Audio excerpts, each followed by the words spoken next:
1992ರಲ್ಲಿ ಕರಸೇವೆ ನಡೆದ ನಂತರ 2002ರವರೆಗೆ ಬಹಳಷ್ಟು ವಿದ್ಯಮಾನಗಳು ಅಯೋಧ್ಯೆಯಲ್ಲಿ ನಡೆಯುತ್ತವೆ. 2002ರಲ್ಲಿ ಅಲಹಾಬಾದ್ ಹೈಕೋರ್ಟ್ ಈ ಒಂದು ಅಯೋಧ್ಯೆಯ ರಾಮನ ಜನ್ಮಸ್ಥಾನ ಯಾರಿಗೆ ಸೇರಿದ್ದು ಎನ್ನುವಂತಹ ವಿಚಾರಣೆಯನ್ನು ನಡೆಸೋದಕ್ಕೆ ಆರಂಭ ಮಾಡ್ತದೆ.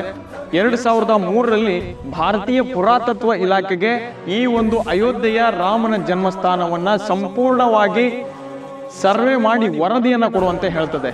2010ರಲ್ಲಿ ಅಲಹಾಬಾದ್ ಹೈಕೋರ್ಟ್ 2:1 ತೀರ್ಪನ್ನು ಕೊಡ್ತದೆ. ಈ ಒಂದು 2.77 ಎಕರೆ ಜಾಗವನ್ನ ಸುನ್ನಿ ಮಂಡಳಿ, ರಾಮಲಲ್ಲಾ ಟ್ರಸ್ಟ್, ನಿರ್ಮೋಹಿ ಅಖಾಡ 3 ಟ್ರಸ್ಟ್ಗಳಿಗೆ ಹಂಚಿಕೆಯನ್ನ ಮಾಡ್ತದೆ.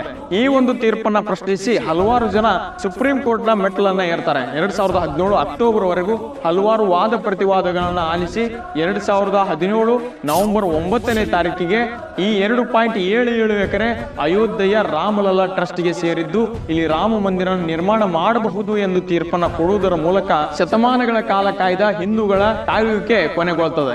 ಅದಷ್ಟೇ ಅಲ್ಲದೆ ಮಸೀದಿಯ ನಿರ್ಮಾಣಕ್ಕೆ ಅಯೋಧ್ಯೆಯಲ್ಲಿಯೇ 5 ಎಕರೆ ಜಾಗವನ್ನ ಕೊಡಬೇಕೆಂದು ಕೂಡ ಸುಪ್ರೀಂ ಕೋರ್ಟ್ ಹೇಳ್ತದೆ. ಈ ಒಂದು ತೀರ್ಪಿನಲ್ಲಿ ನಾವು ಪ್ರಮುಖವಾಗಿ ಗಮನಿಸಬೇಕಾದ ವ್ಯಕ್ತಿ ಅಂದ್ರೆ ಅದು ಕೆ ಮೊಹಮ್ಮದ್ ರವರು. ಭಾರತೀಯ ಪುರಾತತ್ವ ಇಲಾಖೆಯ ಅಧಿಕಾರಿಯಾದ ಇವರು ಮೊದಲಿನಿಂದಲೂ ಕೂಡ ಈ ಒಂದು ಮಸೀದಿಯ ಕೆಳಗಡೆ ರಾಮಲಲ್ಲಾನ ದೇವಸ್ಥಾನದ ಕುರುಹುಗಳಿವೆ, ಅದು ರಾಮನ ಜನ್ಮಸ್ಥಾನವೇ ಎಂದು ಹೇಳ್ತಾ ಬಂದಿದ್ರು.